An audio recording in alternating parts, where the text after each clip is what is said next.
মদনপুর জঙ্গলের কাছে একটি জঙ্গলে টুনি ও তার মেয়ে টিঙ্কু বাস করত। টিঙ্কু একদিন তার মার কাছে বায়না ধরল, মা, আমি নারকেল খাবো, তুমি আমাকে যেখান থেকে পারো আমাকে নারকেল এনে দাও, একটা আমি খাবো। তারপরে টুনি জঙ্গলে সে নারকেল খুঁজতে বার হয়ে যায়, কিন্তু জঙ্গলে এদিক ওদিক খুঁজতে খুঁজতে সে একটি নদীর ধারে একটি নারকেল গাছ দেখে, কিন্তু নারকেল গাছটি ছিল খুবই লম্বা, তাই সে ওখানে বসে বসে ভাবতে থাকে। অবশেষে টুনি সে নারকেল গাছে উঠতে শুরু করে এবং টুনি আগে থেকে জানতো না যে সে নারকেল গাছে একটি সাপ আছে।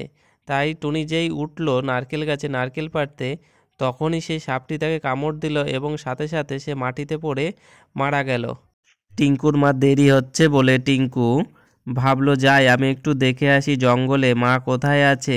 খুঁজতে যখন নদীর পাড়ে এলো, দেখলো তার মা মারা গেছে। তাই সে অনেক জোরে জোরে কান্না করতে লাগলো। তার কান্নার আওয়াজ শুনে টুনির আত্মা বেরিয়ে এসে বলল, টিঙ্কু তুই কান্না করিস না, আমি একটি উপায়ে ফিরতে পারি, তবে সেই উপায়টি জানে এখানকার জলপরি, তুই তার কাছে শোন। এই বলে টিঙ্কু জলপরীকে ডাকতে লাগলো। তখন জলপরী জলের থেকে উঠে এসে বলল, টিঙ্কু তোর কি হয়েছে? তখন টিঙ্কু তার কাছে সব কথা খুলে বলে। তখন পরীটি, টিঙ্কু তোর মা একটি উপায়ে বাঁচতে পারে, তবে যারা ভিডিওটি দেখছে তারা যদি লাইক করে এবং চ্যানেলটি সাবস্ক্রাইব করে এবং কমেন্টে লেখে 5 আর 5 কত হয়, তবে তোর মা ফিরে আসবে।